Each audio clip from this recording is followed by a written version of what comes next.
In this video, we'll be taking a look at 3 NBA games happening on February 6, 2026, and providing you with free team picks and total picks for each one of those games, so 6 picks in total. Welcome back to Cash Out Sports. Let's dive right into it. Oh, and don't forget to subscribe and to click the bell icon to get notified as soon as these videos get released so that you have more time to plan out your bets as we provide these videos on a daily basis. I can guarantee that you'll have all the important information that you'll need on these 3 NBA games after fully watching this video.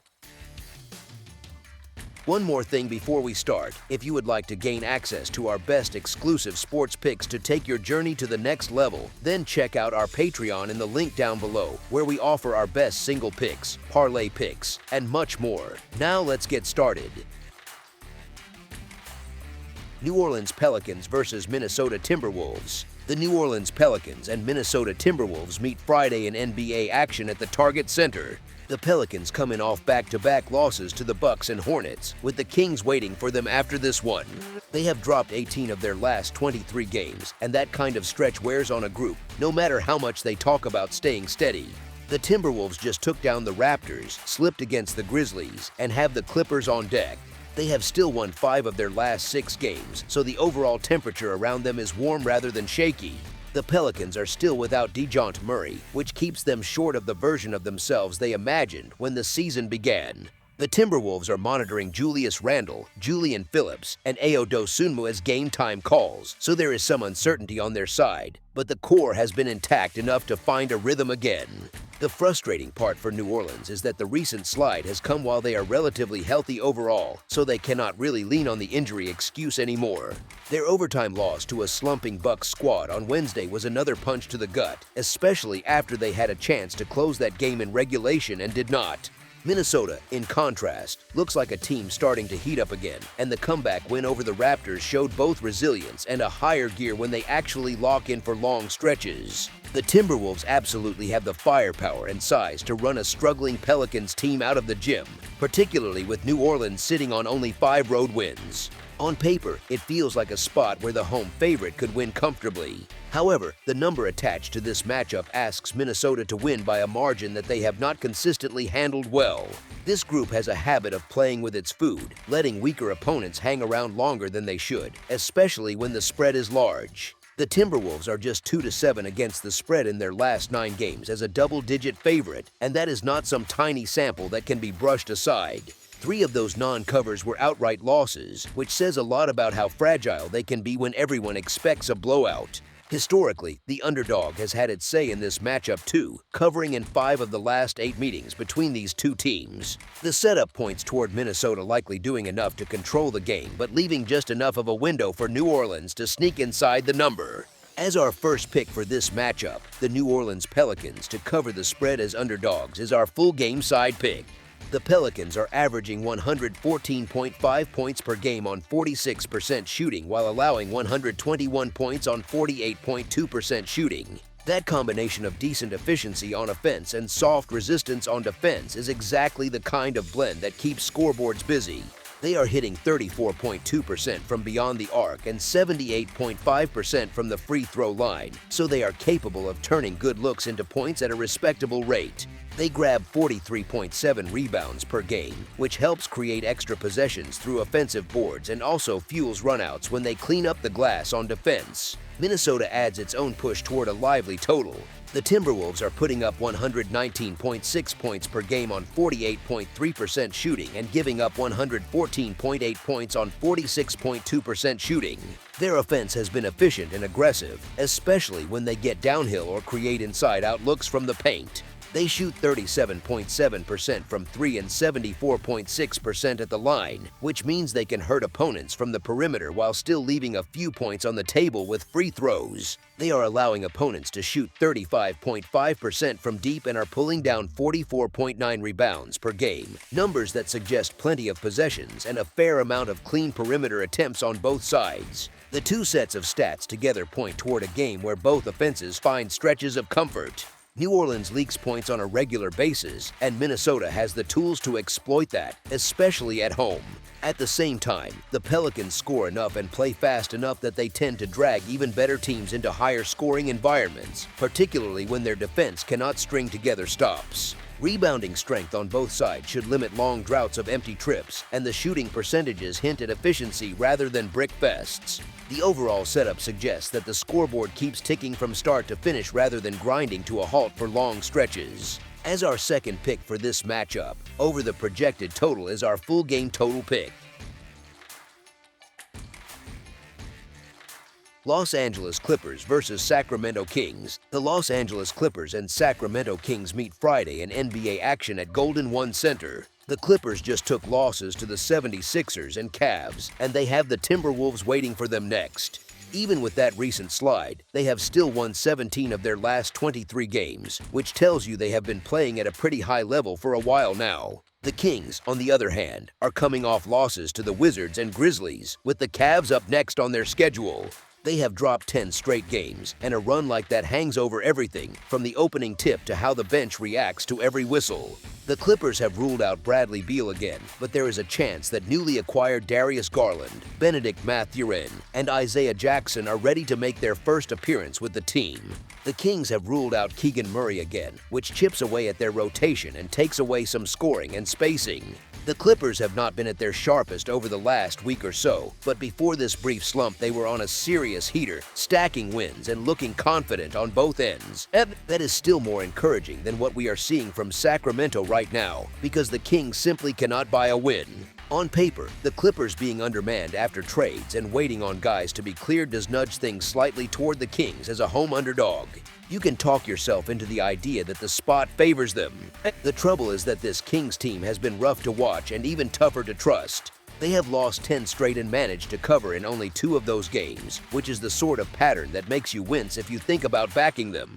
They just lost at home to a Grizzlies team that was both undermanned and banged up, which says a lot about where their focus and energy are right now. The vibe is less hungry playoff push and more get me out of here, which is not what you want when you need them to compete for 4 quarters. Even with a depleted roster on the other side, it feels more reasonable to lay the number with the Clippers than to trust a Kings squad that has not shown much resistance or urgency. As our first pick for this matchup, the Los Angeles Clippers to win and cover the spread as favorites is our full game side pick. The Clippers are averaging 112.3 points on 47.8% shooting, while allowing 113.1 points on 46.7% shooting. That combination suggests games that are competitive and fairly efficient offensively, but not always wide-open track meets. They are shooting 36.4% from beyond the arc and 83.5% at the free throw line, so when they do generate good looks, they usually cash them in. They also grab 40.8 rebounds per game, which is solid but not overwhelming, leaving room for opponents to find extra possessions of their own. Sacramento brings a slightly different twist, leaning more toward loose defense and uneven scoring. The Kings are averaging 110.5 points on 46.5% shooting and allowing 120.6 points on 49.2% shooting. They clearly give up a ton of points, but their own offense has not been explosive enough lately to fully take advantage of that kind of pace. They are hitting 34.9% from 3 and 77.3% from the stripe, which is perfectly respectable but not exactly scorching. On the glass, they pull in 41.1 rebounds per game, keeping them mostly afloat in the possession battle without completely tilting it. Put together, these numbers hint at a game where the defenses are not elite, but the offenses are not exactly buzzing either, especially with key pieces missing and new faces trying to fit in. When rotations are shuffled and roles are unsettled, offensive flow can get choppy, and that usually drags totals down a bit compared to what the raw season averages might suggest. Both teams have enough shooting and playmaking to avoid a rock fight, but their recent form and the personnel situation lean more toward a controlled, slightly lower scoring rhythm than a wild shootout. As our second pick for this matchup, under the projected total is our full game total pick. Memphis Grizzlies versus Portland Trail Blazers. Portland gets treated like the comfy home favorite here, but the matchup feels a lot closer than that label suggests. The records almost mirror each other, with Portland sitting at roughly 23-28 and Memphis around 20-29, and both teams living in that same neighborhood of scoring and being outscored by only a couple of points per game. On paper that looks ordinary, but in a spread world it means you are asking one very average team to consistently win by clear separation against another very average team, and that is where things start to feel shaky. Memphis just moved on from its longtime star big man Jaren Jackson Jr., a move that screams reset, yet their first real statement after that trade was marching into Sacramento and dropping a 129-point punch on the Kings. That game was fueled by a late surge from Cam Spencer and a big night off the bench from Ty Jerome, who is now sidelined with a calf issue, and that sums this group up pretty well.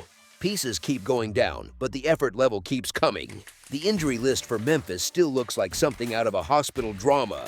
Santi Aldama, Brandon Clark, and Zach Edey are all marked out. Scottie Pippen Jr. is carrying a question mark, and Ja Morant is still parked with that elbow problem. On most teams, that sort of attrition turns everything into a slog. Instead, this rotation with guys like Coward, Spencer, G.G. Jackson, Jalen Wells, and veteran connectors such as Kentavious Caldwell-Pope and Kyle Anderson has settled into a scrappy identity that good favorites really hate to see across from them. Memphis flies around on the glass, sitting in that top tier of the league in total rebounds, and they move the ball enough to land in the top group in assists. That profile usually means you are not asking one tired star to drag the offense up the hill every trip. You get waves of activity, extra possessions, and enough ball movement that there is always one more pass a defense has to chase. It is not glamorous, but for spread bettors it is beautiful. Portland, on the other hand, is being priced like a team ready to walk opponents out of the gym, even though almost everything about their season says they prefer nail-biters to blowouts. They have a worse scoring margin than Memphis. They have already stumbled through a stretch of 3 straight home losses, and when the number climbs into comfortable favorite territory, they have not exactly been an automatic cover. They are entertaining, they can fill it up, but they also give back around 118 points a night, which does not exactly scream trust us to win by a bundle. The roster context is still in flux for Portland too. Scoot Henderson is sitting in that probable zone, which hints at real backcourt juice returning. Denny Avdija sits in the maybe pile, while Damian Lillard, Chris Murray, and Matisse Thybulle remain out. That leaves a heavy load on Shaedon Sharpe, Jeremy Grant, Donovan Clingan, Toumani Camara, and Drew Holiday, the main crew that carried them in the last outing. They are good, fun players, but the defense still leaks, and late-game possessions often feel more chaotic than controlled. So the matchup boils down to this simple tension. Portland is being treated like a mini contender that can casually pull away on its home floor, while Memphis is carrying the profile of an annoying underdog with better season-long defensive numbers, a tighter scoring differential, and a fresh chip on the shoulder after the trade. When the market gives several possessions of breathing room to the side that loves to grind, crash, and keep things messy, that cushion starts to look very attractive. As our first pick for this matchup, the Memphis Grizzlies to cover the spread as underdogs is our full game side pick. Both offenses live around that 115-point range on average, and both defenses are kind enough to allow even more than they score, which hints at a game state where points come steadily rather than in short bursts. You are not looking at two grinded-out half-court teams here. You are looking at two groups that give opponents room to breathe and shoot. Portland's season tells a pretty clear story. A big chunk of their games end up sailing into higher scoring territory, with plenty of nights where the final total settles above the kind of number that is usually posted for this matchup. Memphis follows the same pattern often enough that you start to see a shared trend rather than a fluke. Their typical game environment hovers in that zone where both sides can get comfortable and the scoreboard keeps moving. The way these teams play makes that pattern feel very logical. Portland has become a strong rebounding group, sitting near the top of the league overall and especially sturdy on the defensive glass when Robert Williams III is available. Memphis is right there with them, ranking near the top in total rebounds and living high in offensive rebounding rate. Those extra chances are like adding bonus possessions to a video game. More putbacks, more kick-out threes, more little swings that all add up on the scoreboard. The perimeter profile fits the same story. Portland usually knocks down around 14 threes a game, and Memphis is not far behind with roughly 13.4 makes from deep. If both teams simply hit something close to those averages, that alone gets you more than 80 points from beyond the arc. Then you stack in layups, mid-range pull-ups, and free throws, and suddenly a quiet night starts to look pretty loud. Defensively, there are cracks everywhere you look. Portland does not have Matisse Thybulle available to stick on primary scorers or shooters since he is still dealing with that knee issue, and that takes away one of their best disruptors on the perimeter. Memphis, meanwhile, just moved its best rim protector in Jackson and is still missing Edey and Clark on the interior. That is a lot of length and shot blocking that used to be there and now lives only on the injury report. Drivers see more space, rollers see fewer bodies, and even average finishers start to look pretty confident at the rim. Recent form backs the idea that this will not be a slow, low-possession rock fight. Over their last stretch of games, Grizzlies contests have landed around the low 230s in combined scoring on average, with an offense that can reach about 118 points per 100 possessions and a defense that has been giving up roughly 124 per 100. Portland has been flirting with a pace over 102 possessions recently, paired with a defensive rating north of 120, which is the kind of combination that usually turns games into track meets with very little resistance. There is also a stylistic spark waiting to be added. Scoot Henderson, listed as probable, tends to bring a fast, attacking rhythm whenever he is on the floor, especially after time away when a guard often comes back eager to push and test that first step. If Denny Avdija suits up, his recent run as a do-it-all forward, scoring in the mid-20s with strong rebounding and passing numbers, adds another creator who likes keeping the ball moving. Sharp attacks downhill, Klingon hammers the offensive glass, and those little things stack quickly. Memphis answers with length on the wings, quick second-side actions, and an approach that has them near the top of the league in assists. This is a group full of players trying to cement their place in the next version of the franchise, and those guys rarely walk the ball up and stare at the shot clock. They cut, they run, they swing the ball, and they chase their own misses. All of that feeds pace and, by extension, total scoring. One prominent projection model sees this matchup landing in the low 230s in combined points, which already leans a touch higher than what the market is asking.